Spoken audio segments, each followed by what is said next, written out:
Owners in the crowd tonight, is that right? Yay! Yes, all right, great. Thank you. Thanks for your longtime support of Tesla. And also some Model S owners. Thank you too for your support of Tesla. You've helped make Hong Kong one of the fastest expanding markets for Tesla worldwide. So I'm John McNeil, the president of Worldwide Sales, and I know that you came here to see Elon Musk. So let me, without any further delay, introduce him.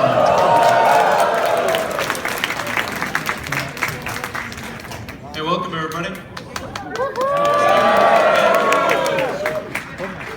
So thanks for coming.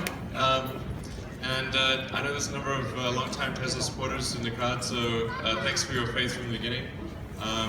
From Roadster, Model S, and everything. And so I'm just going to tell you about what our plans are in Hong Kong, and yeah, we got big plans. So as I think you may know, the goal of Tesla is to accelerate the advent of sustainable transport. So to do whatever we can to have a sustainable future happen sooner rather than later. We started off with the Roadster back in 2008. It's a low volume, obviously high price. Now with the Model S and X, which are mid-price, mid-volume. And then in about 2 years, we expect to have the Model 3, which is a lower price, higher volume car. So the overarching goal, though, is just to accelerate the advent of sustainable transport, and to help other companies do that as well, which is why we open sourced our patents last year. Model S, we tried very hard to make an electric car be the best car. It was really important because previously people had the idea of an electric car as being like a golf cart, like something that was slow and ugly and low range. We had to show that an electric car could actually be the best car. It could be fast, it could be great, have great handling, look good, have long range. This was very important to break the mold, to get rid of the idea that an electric car is not a good car. And the results were, I think, quite good. 98% of owners would buy the Model S again, and we won Car of the Year, and the Consumer Report said it was the best car that they've ever tested. So, so you guys have that. So we start off with safety and achieving 5 stars across the board. The Model S still has the highest safety rating of any car ever tested. So it's doing well on that front. We have a longer crumple zone than any car, in any gasoline car, because there's no engine in the front. Very rigid cabin and a low center of gravity because of the battery pack being in the floor pan.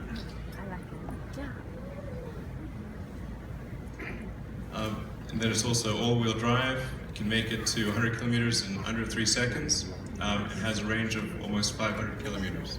So these were all really important characteristics to achieve in an electric car, to show that an electric car could be a real substitute for a gasoline car. And then with over-the-air updates, the car keeps improving over time. So instead of buying a car and having the software be static and unchanging, this would actually improve over time. And then with Autopilot, which I know you don't actually have it. So, I'm meeting with the government tomorrow, hopefully.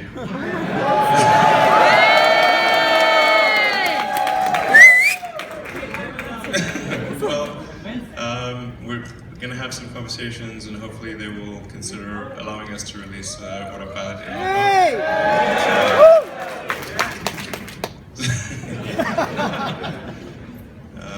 So anyway, I'm cautiously optimistic that it'll be good meetings tomorrow.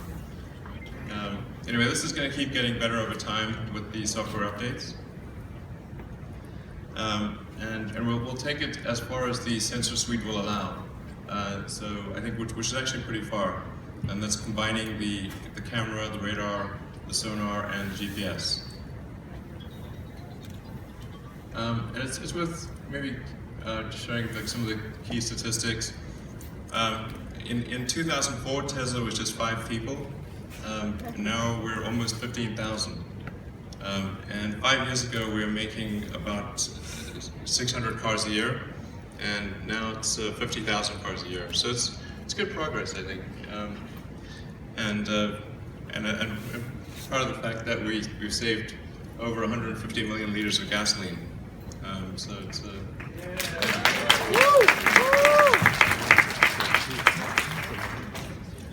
So in terms of where we are in Greater China, we have 15 stores in 7 major cities, several hundred superchargers, and even more destination chargers, and we're opening up in Macau towards the end of this year. I actually think Hong Kong will probably be the leading city in the world for electric cars. Wow.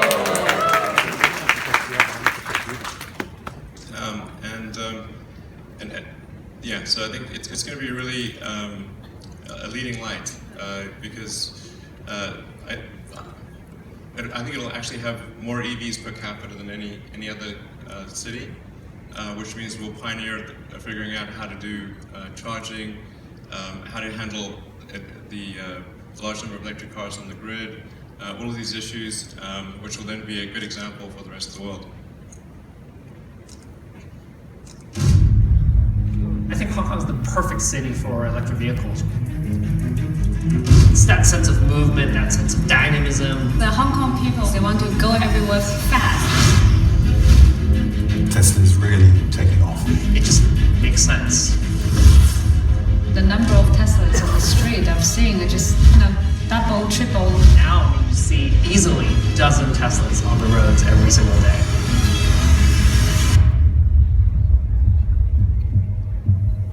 When I test drove it, I just couldn't stop thinking about the car afterwards. It's a combination of the practicality of it, the performance, all the cutting-edge technology inside the vehicle.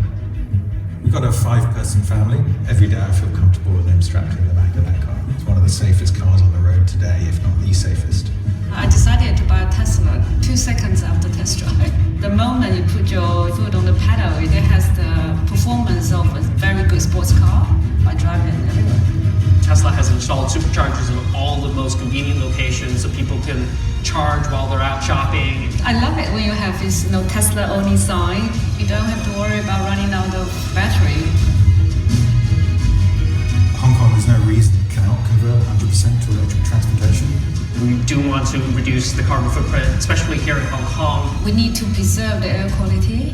And really where electric cars and Tesla can help is with that roadside pollution. Driving a Tesla, it's entirely quiet and there are just no emissions. It's so smooth and so quiet. You're almost in your own little bubble when you're inside the car, amidst all of this noise around you.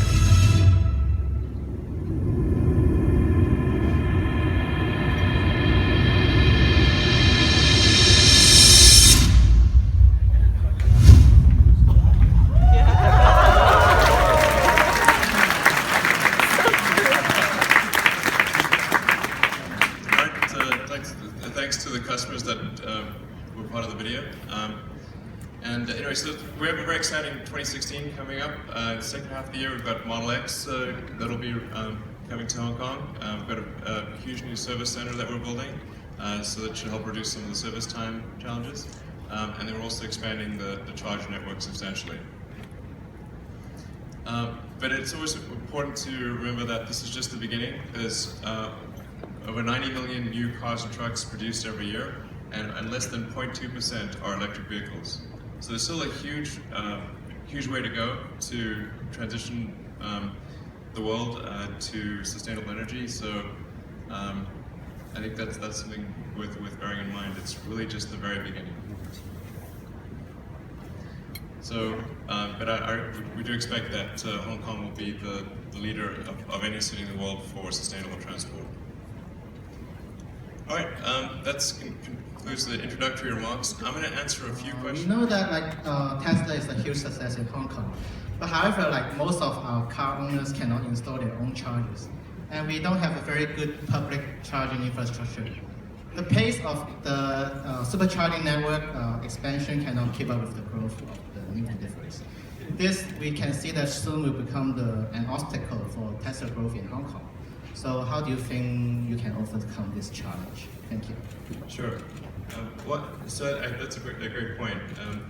So in my meetings tomorrow with the government, we're actually going to be discussing this exact subject. We want to try to upgrade some of the public charging stations to higher power, and make them available to other car companies as well.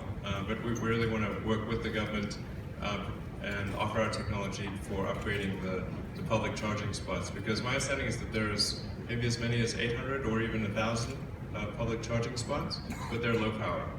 So we've got to, I think the right solution is to upgrade them to higher power, and also to have the regulations, the building regulations, ideally require that if somebody requests charging in their building, that there's an obligation to provide it.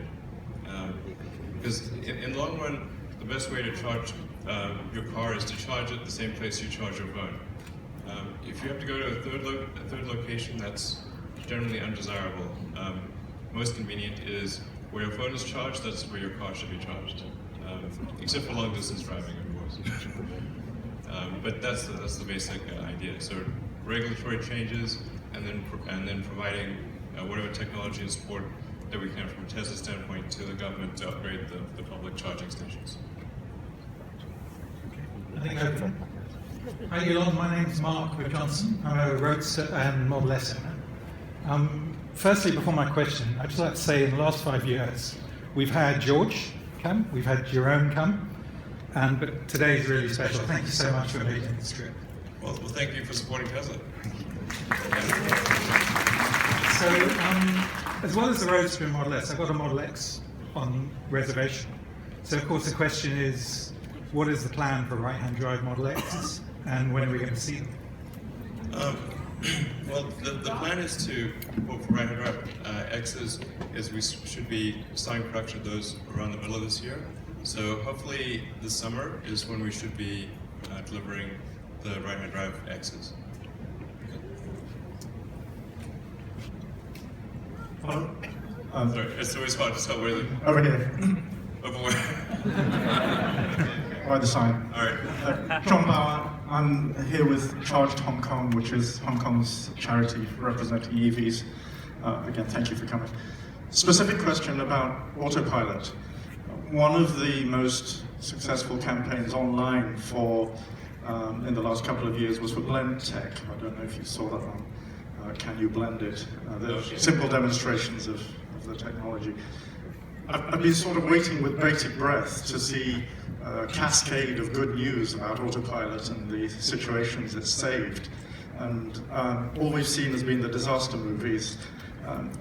Is there something to share? Or because for every bad news, we need 5 times more good news to balance it psychologically. Is there anything that Tesla could be sharing? Well, I mean, there are a lot of sort of interventions that occur that we're aware of, but we haven't really asked customers if we could share their information. I'm sure many of them would agree. Actually, it's a good point. You know, we don't want to put any pressure, like no pressure. If you want to share it. Yeah, maybe that if we can sort of ask people in kind of a really low pressure way. Well, there was that one in Seattle, which is has had, you know, each of us I think has had it on repeat playback for at least a week. Yeah, there are many. I mean, there are thousands more. So that's a good idea. Maybe we should just ask. That's the point. I mean, whether there were case studies or if you could do aggregated statistics, and I'm sure I, for one, would volunteer if I was ever saved by Model S. Yeah, actually, the statistics, putting something out that I think is framed in a statistical way, maybe the right move. And I was just actually recently saw just a histogram of for example, the lane position for autopilot versus non-autopilot, and the probability distribution is much tighter if it's on autopilot than for if it's manual driving. And it's actually remarkable how much people vary in their lane if it's manual driving. Quite a lot, actually. So I think maybe releasing that would be a good idea, just to show, like, look, it's actually a tighter position distribution on autopilot than non-autopilot. What I can share on the record is that in the few short weeks that we had autopilot, I was arriving much more refreshed. Yeah, it is a big workload reduction. In fact, the reason we called it autopilot was to have people think of it in the same way that people think of an airplane autopilot, which is not to say that the pilot can abdicate responsibility or go to sleep. That would be concerning. But rather that it's a workload reduction. So just it eventually makes it easier to fly the plane, and in the same way to drive the car with the auto steer function. On a personal note, I did complete the police class 1 driving test a while back for safety, and I can absolutely say that it requires much less concentration, and I'm much more aware of the situation around me, and much less stressed by traffic jams and so on. So I want it back. We're doing our best. All right, I'll take one more question, then hand it over to John. Okay, right, sure. Far away. I really want to ask a question.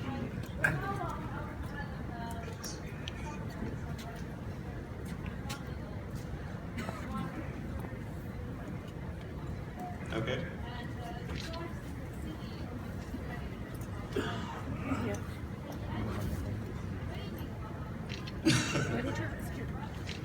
Right.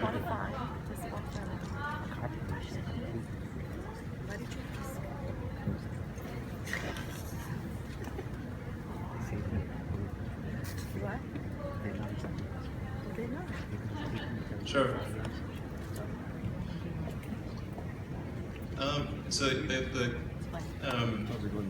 So just to repeat the comments, the preface was you have an uncle in Australia, a father-in-law, sorry, in Australia,